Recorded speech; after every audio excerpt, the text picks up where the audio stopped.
अस्सलाम वालेकुम दोस्तों, आज की तीन बड़ी खबरें।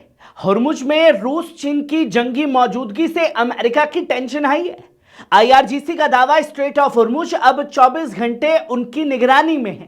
और ईरानी आर्मी चीफ का खुला मैसेज, अगर जंग हुई तो गल्फ का नक्शा बदल जाएगा। तो आखिर क्या मिडल ईस्ट एक नए कोल्ड वॉर की तरफ बढ़ रहा है? चलिए पूरी तस्वीर को आखिरकार समझते हैं कि हुर्मुज में आखिरकार चल क्या रहा है। जहां समंदर में नई लाइन, तीन ताकतें आमने सामने आ चुकी हैं जो खुल करके डोनाल्ड ट्रंप को चुनौती दे रही हैं। दोस्तों, मिडिल ईस्ट का समंदर इन दिनों किसी फिल्म का सेट नहीं बल्कि असली जियोपॉलिटिक्स का मैदान बन चुका है। स्ट्रेट ऑफ हुर्मुज वही पतला सा रास्ता जहां से दुनिया का बड़ा हिस्सा तेल लेकर गुजरता है। वहां अब रूस, चीन और ईरान की नेवल ड्रिल ने नई कहानी लिखती है।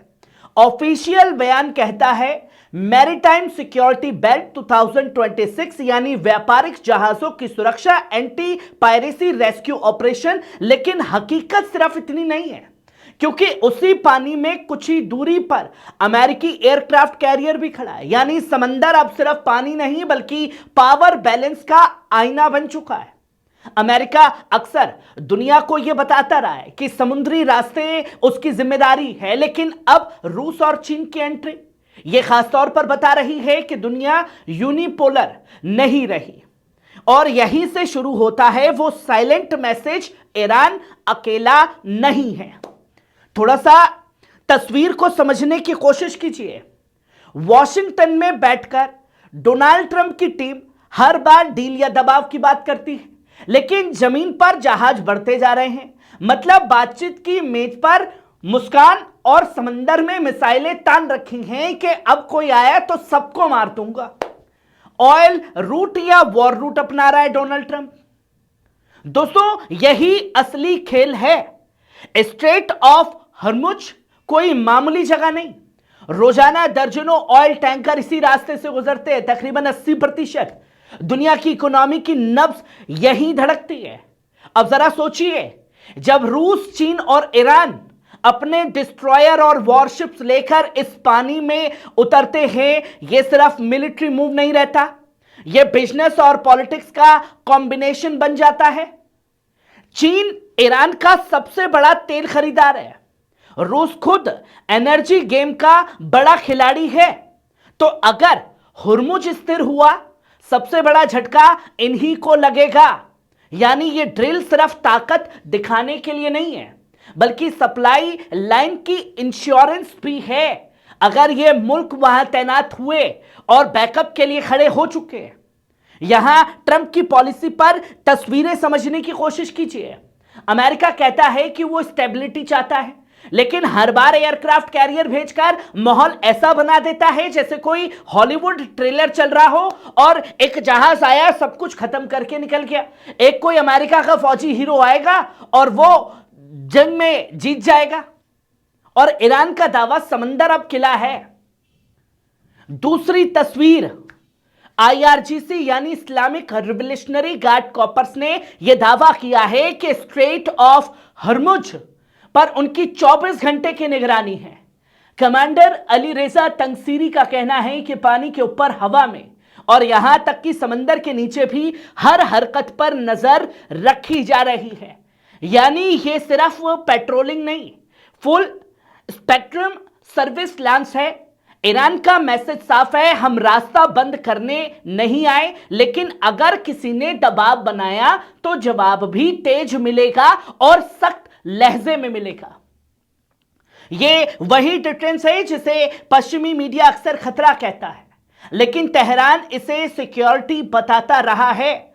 और दोस्तों, जब ईरान इनविजिबल फोर्टेस की बात करता है तो यह सिर्फ डिफेंसिव बयान नहीं होता, यह दुनिया को याद दिलाने का तरीका है कि ग्लोबल ट्रेड की गर्दन जिस पानी से गुजरती है उस पर उसी की नजर है और उसी के हाथ की पकड़ है।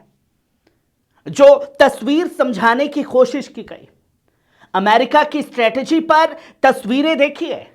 अब थोड़ा सा पॉलिटिकल सटायर को समझिए।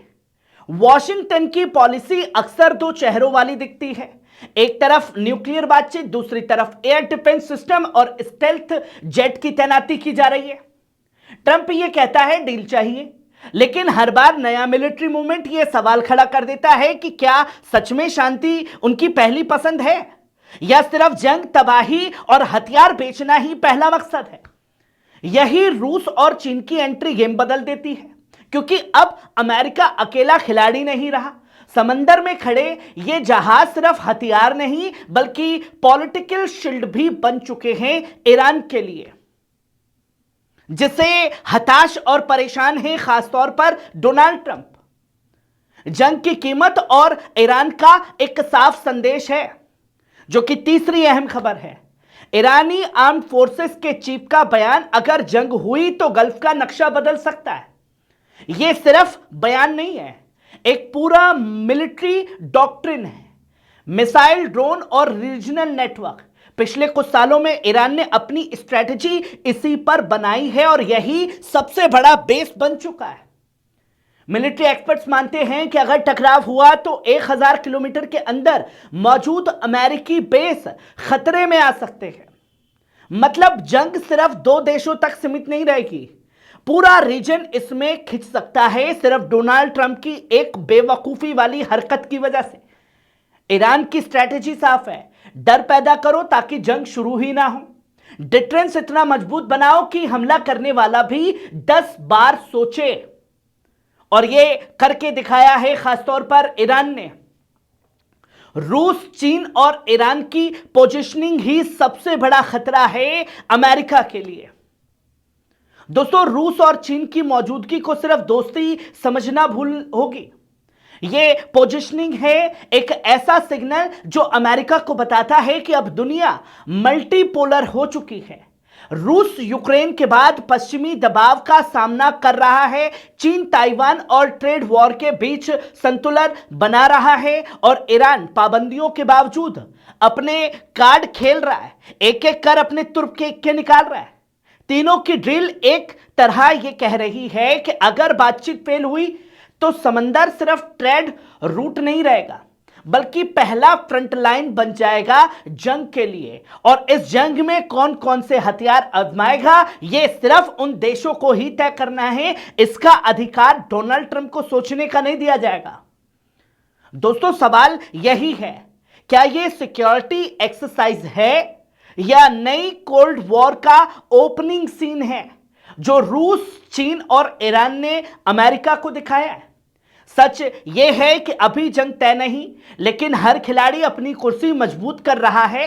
अमेरिका दबाव से डील चाहता है, ईरान डिफेंस से स्पेस चाहता है, और रूस, चीन उस स्पेस को इंटरनेशनल कवर दे रहा है जिससे डोनाल्ड ट्रंप बौखलाया है।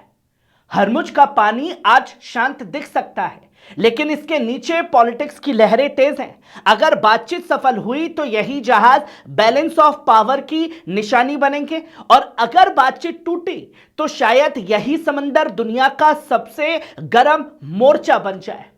मैं हूं आपका दोस्त नदीम अकरम और आप देख रहे हैं पल पल न्यूज। अपनी राय कमेंट में जरूर लिखिए। क्या यह शांति की तैयारी है या आने वाले वक्त का तूफान जो कि एक ट्रेलर दिखा रहा है? खबर कैसी लगी कमेंट में अपनी राय भी जरूर लिखिएगा। शुक्रिया।